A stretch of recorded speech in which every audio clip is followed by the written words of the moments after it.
Welcome, everyone. Today I have an amazing guest for you.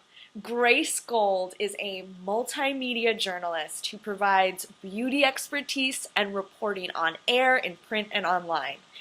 I am so happy to have her. She's an old friend. Well, she's not old, but she is a friend from NYU. She's a journalism graduate with summa cum laude honors, and she has been on the Today Show, ABC Eyewitness News, NBC Los Angeles. She's been featured in Style, Harper's Bazaar, Redbook, The Daily Front Row, Elle.com, You Beauty, on and on and on.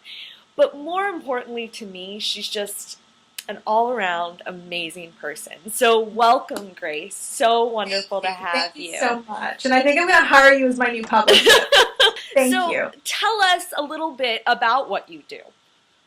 Well, I am a beauty freelancer, so I provide beauty content for broadcast segments, for print publications, for digital publications. I do some consulting on the side for beauty brands, so a little bit of everything. Beauty is my passion for sure, so it keeps me very happy. I love that. And you actually said on your website, and I love this phrase, you said, "I believe in beauty as a world of possibility for everyone."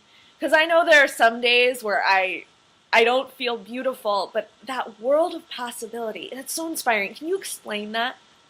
Sure. Well, I don't really subscribe to one glossy definition of beauty that everybody has to, sort of go for the standard. Everyone has something special about themselves. A special feature, or whether it's some really cool glasses that you wear, or a hair color that you have, or a lipstick shade that looks amazing on you. It's sort of wonderful to get compliments from people, and that helps power us sometimes. Yeah. And I feel like people can enjoy that aspect of beauty, no matter who they are. Everyone's got something that they can really enjoy about themselves. So you were recently featured on the blog I Want Her Job, which to me makes complete sense because I'm so envious of you. You just interviewed Sofia Vergara and Claire Danes. I mean, you just have this incredible career full of glorious celebrities and success. Is it as glamorous as it seems? It actually is. There's a lot of glamour for sure in the beauty industry, which is part of what attracted me to it. And, I've always enjoyed that allure of beauty. But there's certainly, that's a part of it. And then there's a lot of non-glamorous parts when you're making deadlines, Sure. when you're writing, when you're strategizing, when you're pitching. But, you need that in order to enjoy the more glamorous part of it. Of course. You need the darkness to appreciate the light. I get it. So to get to this glamorous, successful career, I'm sure you had your share of hurdles and obstacles. And we all do, regardless of what field we're in. What are the three biggest hurdles, regardless of what field you're in? And how do you handle them? Absolutely. I think that the biggest one today for everyone is distraction. And it's because of those phones that we carry around and social media and being pinged constantly. And, there's also been studies done that shows that we get addicted to a dopamine rush when we see likes, when we see retards on Twitter or, comments on Instagram. And before you know it, we're actually checking it without being conscious of it to get that kind of rush.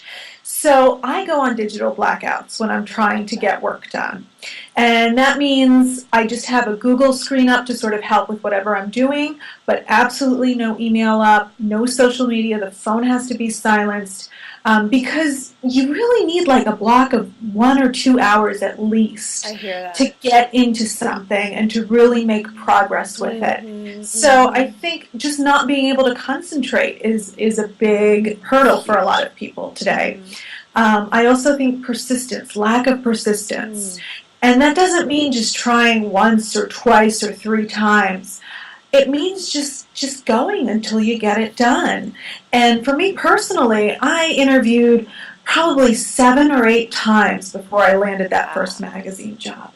And it took a year. So this kind of stuff, it doesn't happen overnight. Sometimes it doesn't happen in 1 month or 3 months. It takes time, but it's a process, and you have to go through it in order to reach, where you're meant to go. Yeah.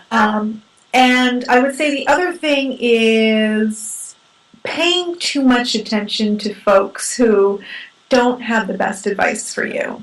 Right. So your friends, your family, they may love you, they may be very smart people, but if they're not an expert in whatever it is you're trying to do, they really don't know how to advise you. Yes.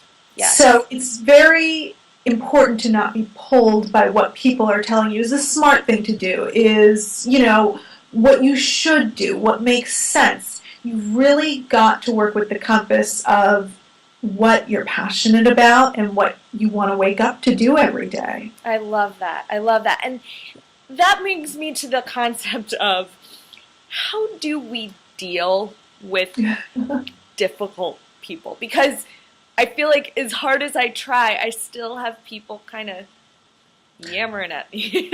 Absolutely, yes. I play this little game of finding a person's strength, because we are all survivors at this point in life. We've survived life up until this point, and that means we've got a skill set that has helped us survive.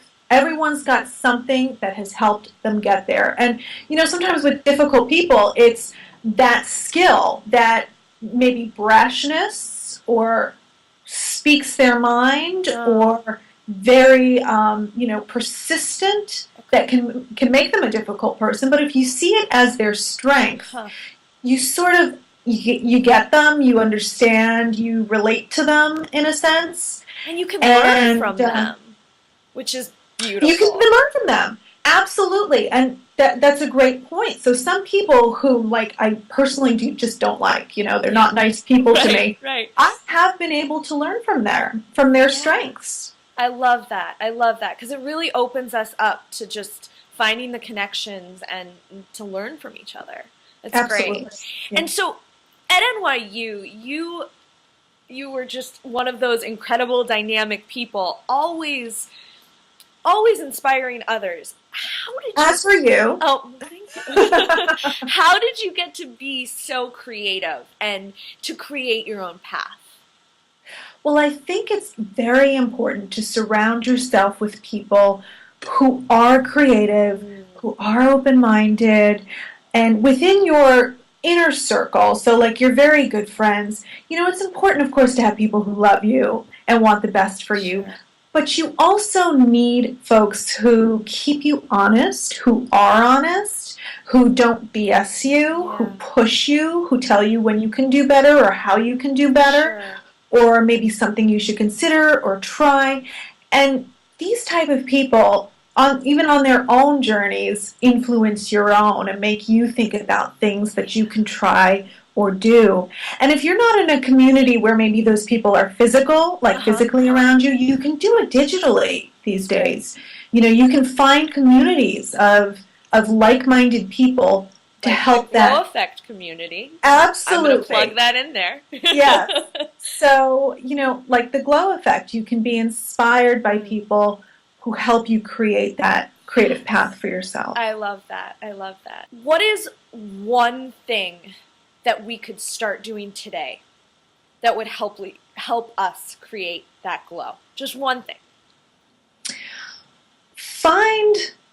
Just find a little something that gives you a moment of peace. To take a moment for yourself, whatever it is, whether, it's reading or it's a moment of meditation or a moment to enjoy something that you like.